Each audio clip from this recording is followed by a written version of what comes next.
Help me to reach 2,000 subscribers. The sound of laughter carried through the half-open bedroom door. A low, throaty laugh I knew too well, my wife's. But the second voice that answered it made my blood run cold. My father's. For a moment I stood frozen in the hallway. The house too quiet except for that faint rhythm of breathy chuckles and shifting sheets. My hand trembled as I reached for the doorknob, the cheap brass warm beneath my palm. I didn't turn it. I couldn't. The air felt heavy, suffocating, the faint scent of whiskey and perfume crawling under the door like a curse. I'd come to drop off some documents from the family business. Just a quick visit before heading back to my apartment across town.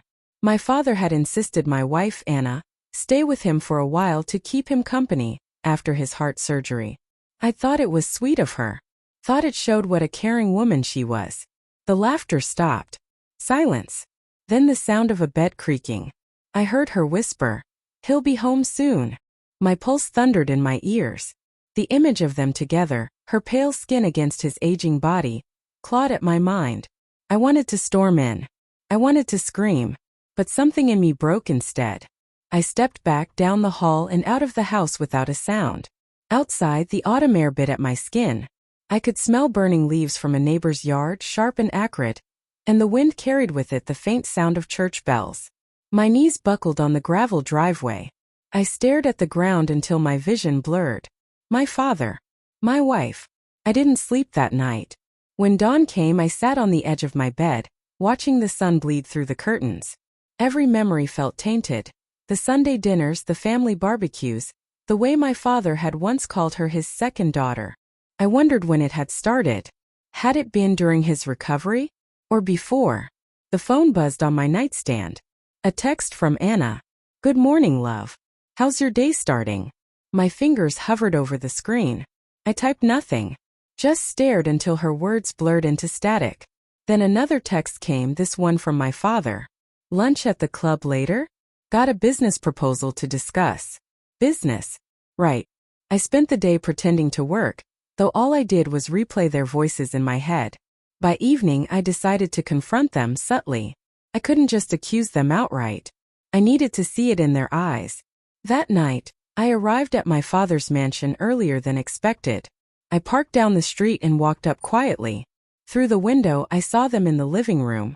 She sat beside him on the sofa, their hands close, too close. He was laughing, his hand grazing her thigh as she leaned in to whisper something. My stomach turned. When they finally noticed me standing at the door, both flinched. "Mark!" Anna exclaimed, her smile too bright. "You're early." Dad cleared his throat, shifting slightly away from her. "We were just talking business. Anna's been helping with some company filings." Her eyes met mine, wide, nervous, pupils dilated. I forced a smile. "Of course. You've always been great at helping." Dinner was agony. Every clink of a fork felt amplified. Every silence stretched too long. My father poured us all wine, and Anna barely touched hers. My mind screamed, but my face stayed still. After dessert, Dad excused himself to take his medication. Anna started gathering the dishes. I reached out and caught her wrist. "Where were you yesterday afternoon?" I asked quietly. She froze. "Here with your father." "Why?" I let her hand go. "Just wondering." Her eyes darted toward the hallway where he'd gone. I saw guilt flicker across her face like a shadow. That was all the proof I needed. That night I went home with a storm building inside me. I thought of confronting him, of walking into his office and smashing the glass awards he loved so much. But instead I sat at my kitchen table until morning, staring at a single bottle of his heart medication. He had always been careless, leaving his pills in the glove compartment in the bathroom, sometimes even forgetting them altogether. His doctor had warned him a missed dose could trigger something fatal. And that morning when I visited him at the office, I found the bottle half empty. He looked pale, sweaty. "Forgot your pills again?" I asked. He laughed. "You sound like Anna. She takes good care of you, doesn't she?" "The best," he said.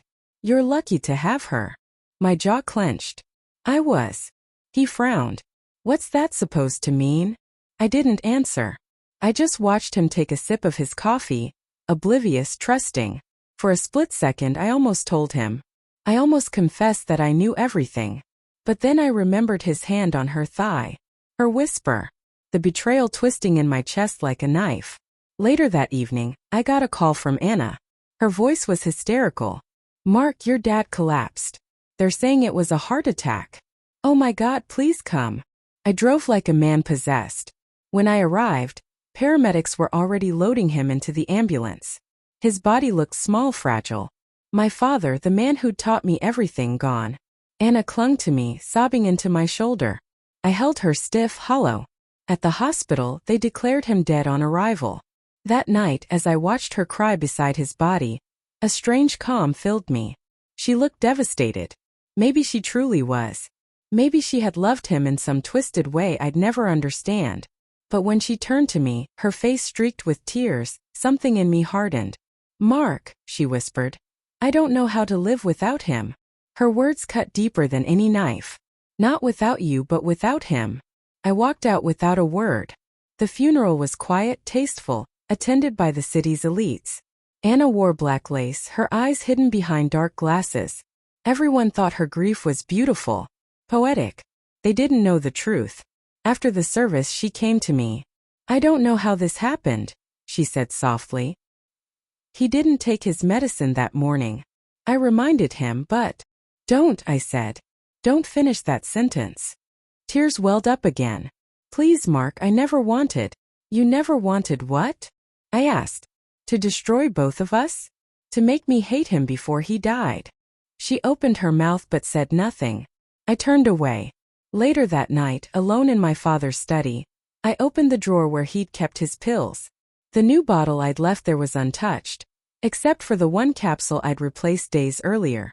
I picked it up, rolled it between my fingers and whispered to the empty room. He just forgot his medicine. Outside, the wind howled through the trees. The house felt colder than ever, yet somewhere inside, a twisted sense of justice burned faintly. My father was gone. My wife was now his widow. And for the first time in days I finally slept.